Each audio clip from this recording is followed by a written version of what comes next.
Hello, PBC family. A couple weeks ago, I read through the book of Lamentations. And Lamentations is not a book that really draws you in. In fact, it can be a bit of an uncomfortable book to read through. The book was written by the prophet Jeremiah after the fall of Jerusalem to the Babylonians. And so what has happened is the Babylonians have come and attacked the nation of Judah. They have surrounded the city of Jerusalem, held it for siege for a long time. And there was famine and all kinds of awful things that happened. Jeremiah was treated horribly during this period. And then at the end of it all, the city was breached, the walls came down, and the Babylonians came in and just tore down the temple, the walls, destroyed everything, and took the people, most of the people, in captivity back to Babylon.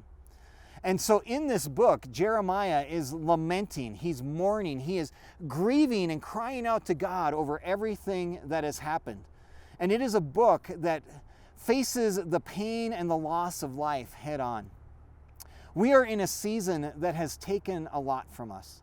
It may have taken your job, it may have taken your sense of security, it may have taken your trust in certain institutions or organizations in our world. It's a season that has taken, if you've lost a loved one, it has taken the normal ways and rituals that we have around grieving and saying goodbye. It has taken some of our holidays in not allowing us to celebrate them as we normally do. For us, one of the things it's taken is it has taken our son's graduation. We are going to celebrate Isaiah, and he's still graduating, and the people at the high school have done such an amazing job of trying to do the best they can within the restrictions and everything around them, but it's still not going to be the same, and that's been taken from us, it's been taken from him.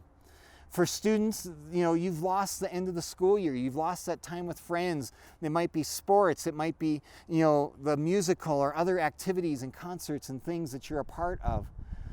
We've all lost that time with friends. This season has taken a lot from us. And when we grieve, when we have sorrow, when we feel these times of pain, oftentimes we just want to rush through. Our reflexes try to do whatever we can to get rid of the pain, and we might try quick fixes, and we might, people might try to just happy talk us out of this. And a few years ago, I was teaching a Sunday school class, and it was the first Sunday of the class. It was in September, and we were getting going, and the class was sitting, there was enough of us, we had 3 round tables, and I wanted some small group discussion for the class. And to start things off, I had an icebreaker.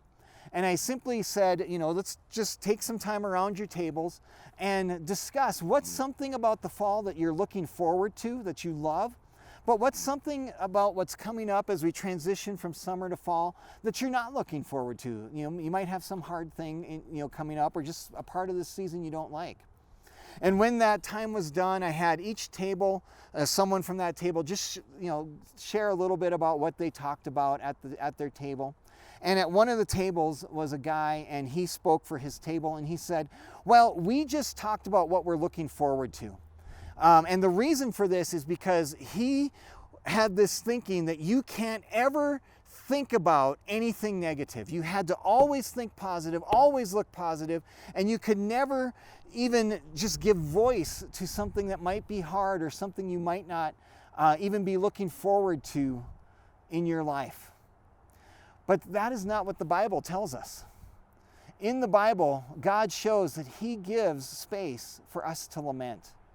And He gives space for us to cry out, for us to acknowledge the things that are hard, the things that are difficult in life. He has this whole book in the Bible called Lamentations, where Jeremiah does this. But another way that God does this is in the Psalms. If you look at the Psalms, there's different categories. There's Psalms of praise, there's Psalms of thanksgiving. But did you know that the largest category of Psalms are Psalms of lament? Think of the Psalms where it begins and it talks about, the person writing it just cries out, God, what are you doing? God, I don't understand. God, why is this happening? They grieve the situation and the circumstances of their lives. God gives space for us to acknowledge the grief, the pain, and the loss in our lives. Listen to one of the sections in the book of Lamentations.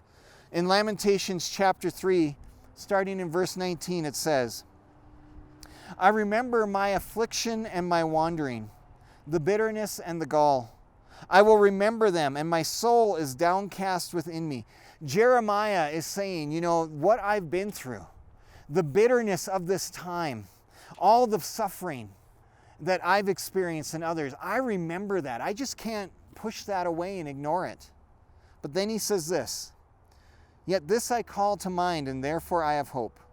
Because of the Lord's great love, we are not consumed, for his compassions never fail. They are new every morning. Great is your faithfulness.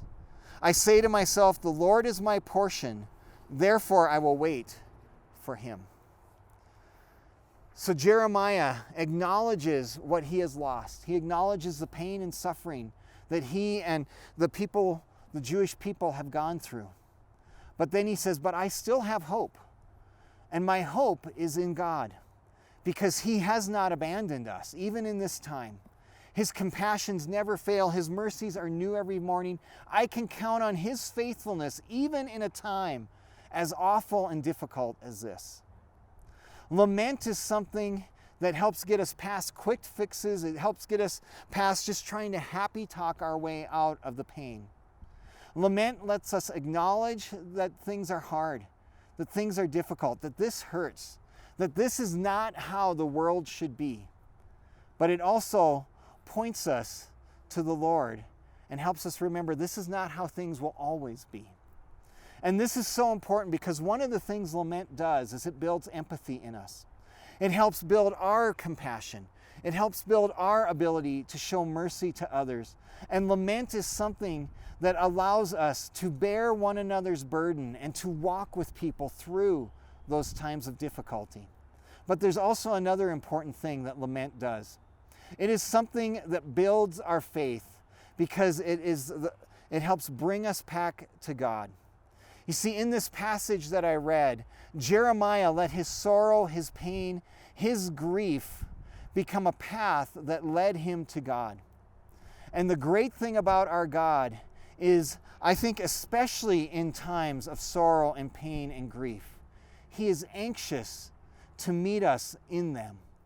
And this can be a place where we meet God in a new way, in a special way, in a powerful way, and a place where God meets us to help lead us towards the healing, the comfort, the peace, the wholeness that we need. The losses that we are experiencing in this pandemic call for lament. It is okay for us to express our disappointment, to express our grief, to express our sorrow. But God wants to meet us in the midst of that. And God wants to show his mercy, his compassion, his grace to us. And he wants to meet us so he can lead us through this time to the other side. Keep on trusting in the Lord, church. He is with us. And as we look to him, as we lean on him, he will lead us through to the other side. And church, as we think about this and as we keep looking to move through to the other side, I hope you will join us online this Sunday at 9 a.m. as we continue our sermon series looking into the book of Joshua, our sermon series called Strong. And this week we're going to be looking into Joshua 5 and 6 and what God can teach us through the Israelites' defeat of the people of Jericho and the taking of that city. We'll see you then.